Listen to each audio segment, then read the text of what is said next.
Hi, my name is Prana Estu. Welcome and thank you for tuning in. In this recording, I'm going to talk about your subconscious mind, what it is, how it works, how it's accessed unconsciously or automatically, and how it's accessed consciously. In future recordings, I will also outline the mechanism of meditation, which is the shift of consciousness that happens in your mind when you meditate.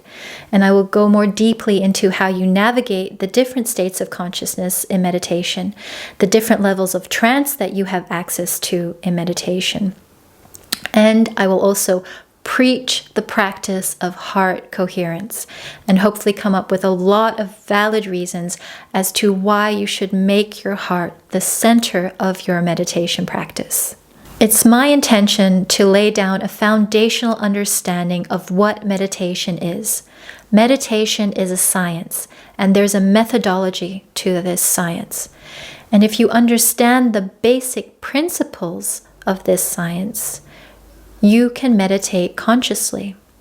You can deepen your meditation practice, and you can start becoming creative with your meditation practice and tailor your meditation to suit your needs, your intentions, and what you want to create in your life. There's a lot of information circulating about the benefits of meditation and experiences you can have in meditation and instructions for meditation. But what I find is not so common is the information on the mechanism itself. You usually only start to encounter this kind of information when you start paying for courses. But I believe it should be common knowledge because the basic principles are easy to understand. The practice of meditation is the practice of transforming your mind. And when you transform your mind, you transform your perception of your reality. Again, this is a science and there's a methodology to it. If you are aware of the science, you can use it to your advantage. And if you aren't aware of the science, chances are others will use you for their advantage. There is a lot going on in the world right now. At the moment, we're in a global lockdown and we are being bombarded with all kinds of information. And some of that information is on how you are being mentally manipulated. I'm not going to go down the conspiracy rabbit hole in this recording, but I will share the basics of how nature designed your subconscious mind to be accessed automatically and unconsciously. And I hope that that information will give you insight as to how your mind works. I believe that learning and practicing the skill of meditation is integral to the human experience and also integral to human evolution, just like walking and just like talking. 90 to 95% of humans have the potential ability to meditate, to shift their consciousness, just like 90 to 95% of humans have the ability to speak and talk. But we weren't born speaking and talking. We tend to forget that it took many years to learn these skills. But luckily, meditation is not as difficult, by the way. And most of us had the good fortune of being born into environments that stimulated us to speak and to talk. But I'm sure that you can come up with stories of children who weren't born in these environments and who never learned these skills properly. So the same goes for meditation.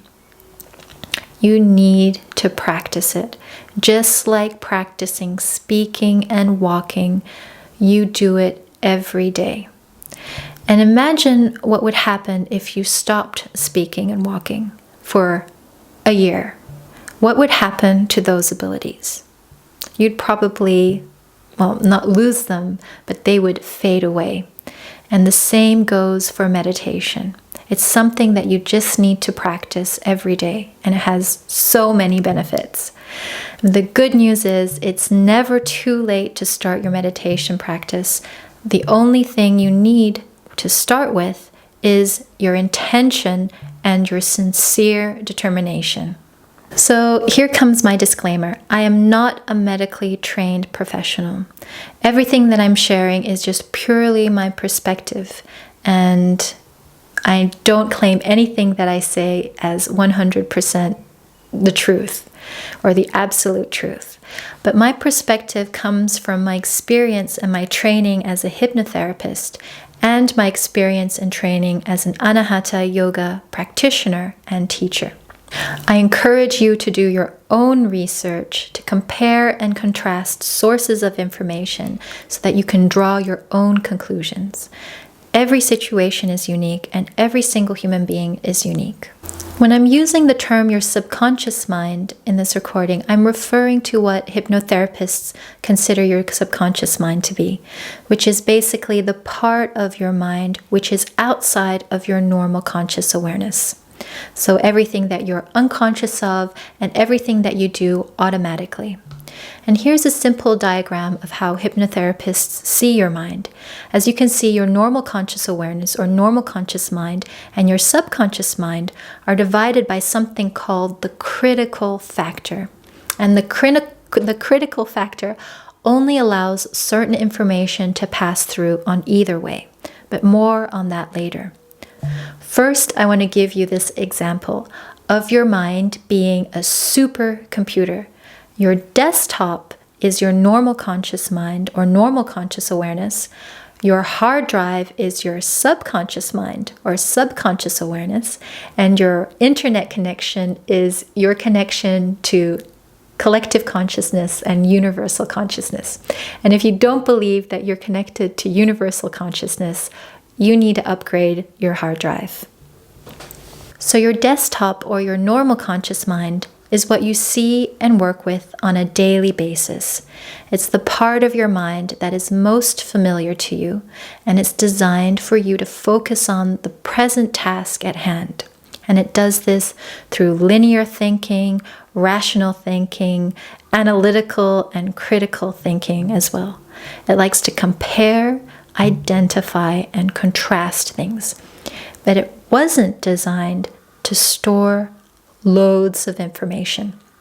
Your hard drive or your subconscious mind is where all your important information is stored and archived. All your memories and experiences. It's where all your software applications are running, and these are your belief systems and habits and emotional associations that motivate you in your actions. 90% of your personality is stored in your subconscious. Your subconscious mind also presents and stores this information very differently than your normal conscious mind.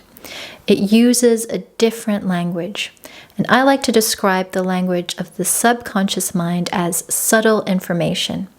It's information that hasn't reached the level of thought, concepts, words, or labels. And because it hasn't reached that level, it doesn't have the same limitations as thoughts, concepts, or labels. You could also call this information energy. Energy contains information that you feel or sense without thinking. So, for example, when you close your eyes, you can feel and sense the quality of light touching your skin. You can feel if it's artificial light or sunlight, whether you're outside in the sun or whether it's sunlight streaming in through the window. And that is all energetic information. Now, I personally like to use the term subtle information because it's more nuanced, but sometimes I will use the term energy because it's faster to say. Subtle information or energy is all around you. Energy is all around you. And because your subconscious mind understands energy, it can tune into the energy all around you. And because it can tune into this energy, it can tune into collective subtle information or universal subtle information. And tuning into that would be you tuning into collective consciousness, universal consciousness. So if you are having desktop issues, your applications are running slow, Your desktop feels overwhelmed and messy. You don't have instant access to a file you need to work on, or the software program you're using seems outdated and limiting. What do? You open access to your hard drive to make some changes. And that is the practice of meditation. When your normal conscious mind feels overwhelmed, or you aren't happy with your current habits, and you notice some of your belief systems are limiting you, you need to connect to your subconscious to make some changes.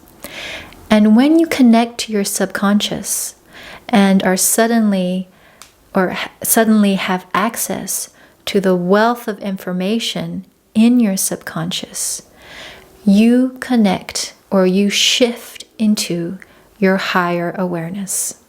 So it's the part of your awareness that has a wider perspective of things. You can also call this the higher mind, the superconscious state, the inner wisdom, etc., etc., etc. So let's go back to the critical factor, which is also known as the veil.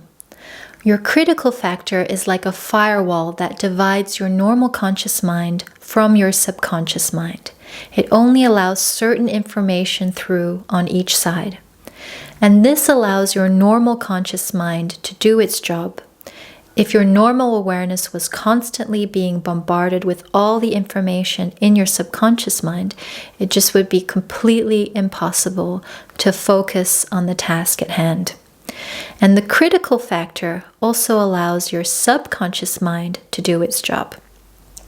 It gives your subconscious a protective boundary that protects who you are and your core belief systems. You can experience, process information, and imagine things on a normal conscious level without it affecting the hierarchy of information in your subconscious mind.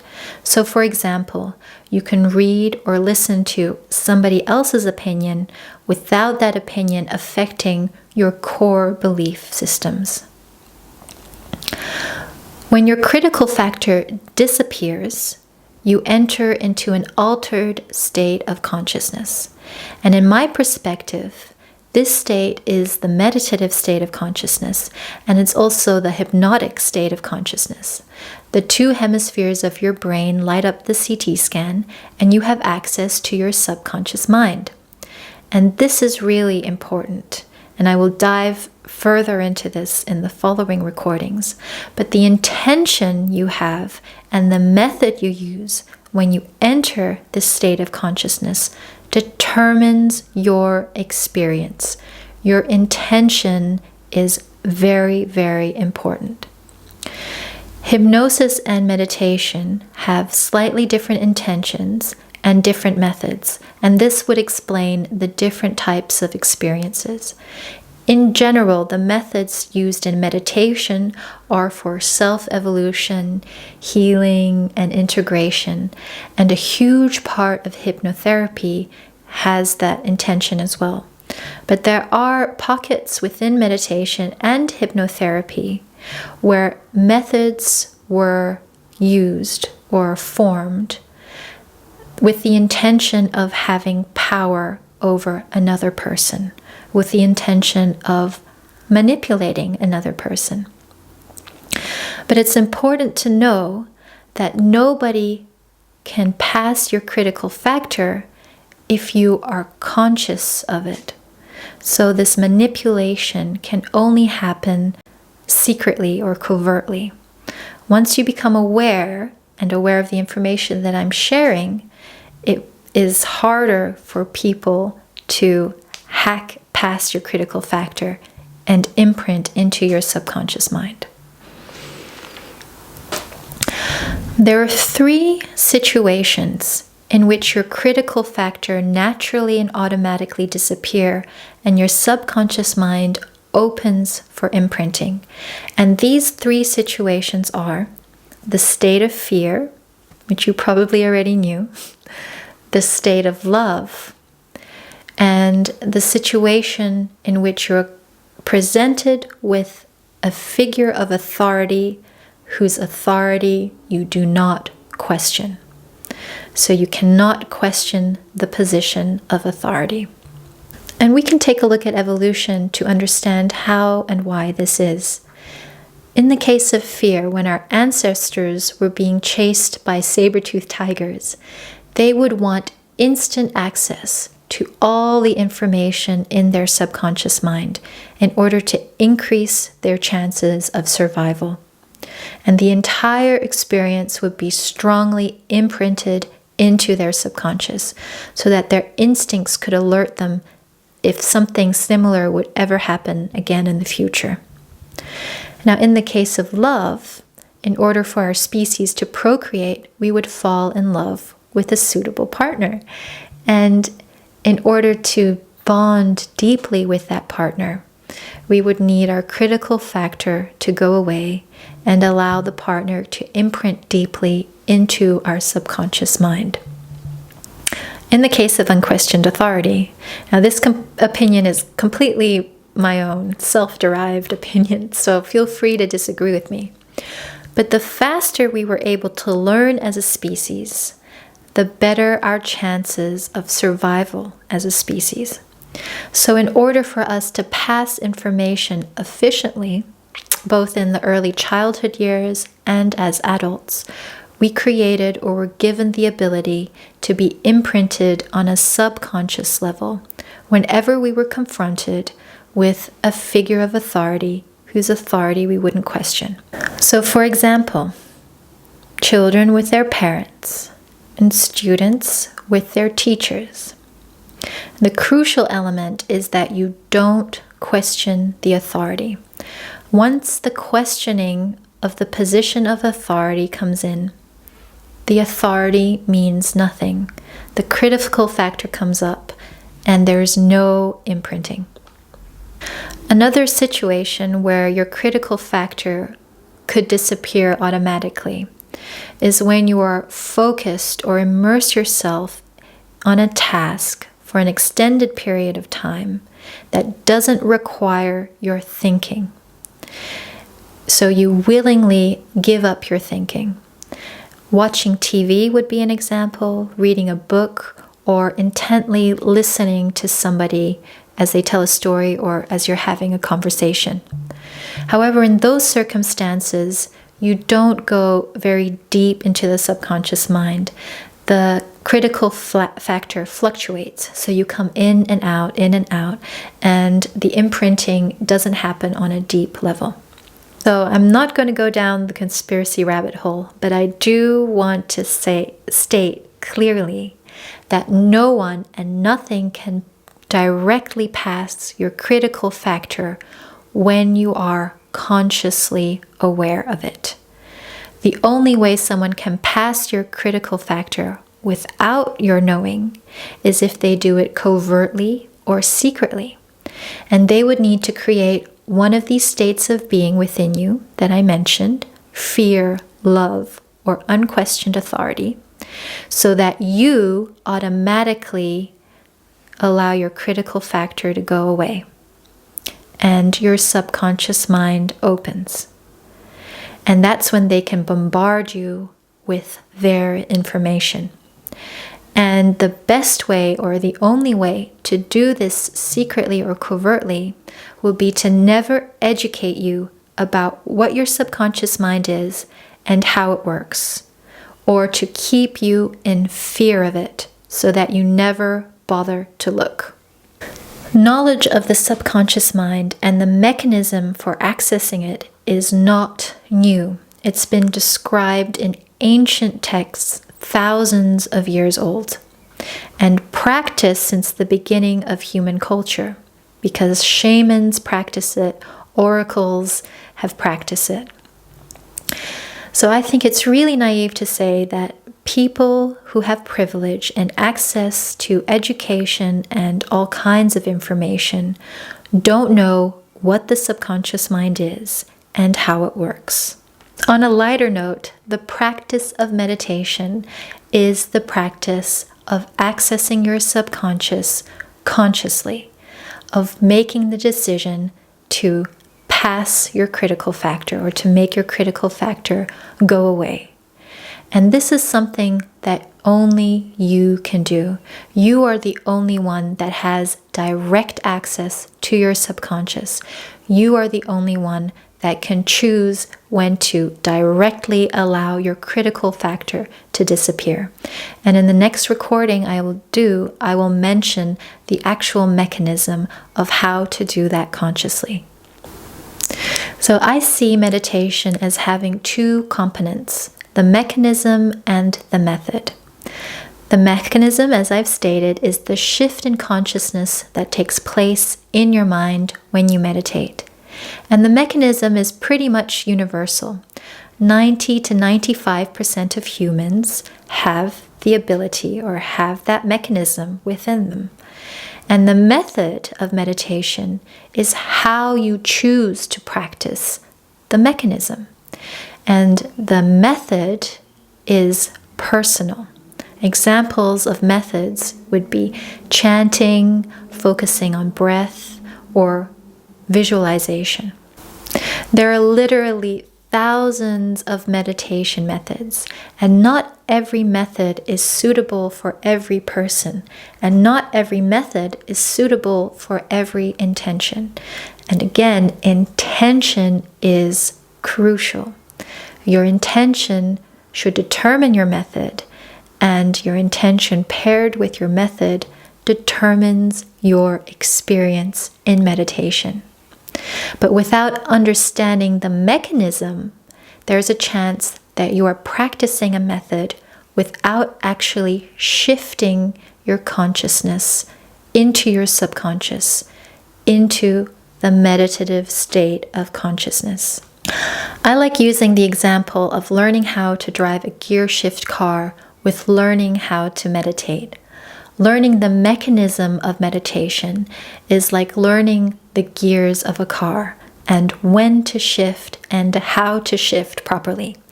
If you don't know how to do this, chances are you might run into problems further down the line. You might damage your car, and this might mean that you will never reach your destination. Learning the method of meditation is like choosing the details of your journey. Where you want to go, what your destination is, what kind of music would you like to play, what kind of scenery would you like to pass by.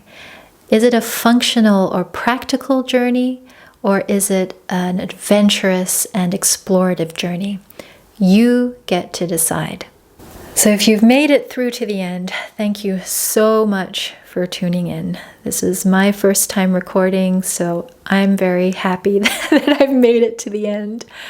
If you have any questions or any comments, please post them down in the comments below. Also, if you have any suggestions for future recordings, any information that you would like to hear my perspective on, please place them in the comment boxes below. And if you've enjoyed the information that I've shared and think other people might enjoy it as well, please like and share this video. Thank you again, and see you next time. Hari Om and blessings.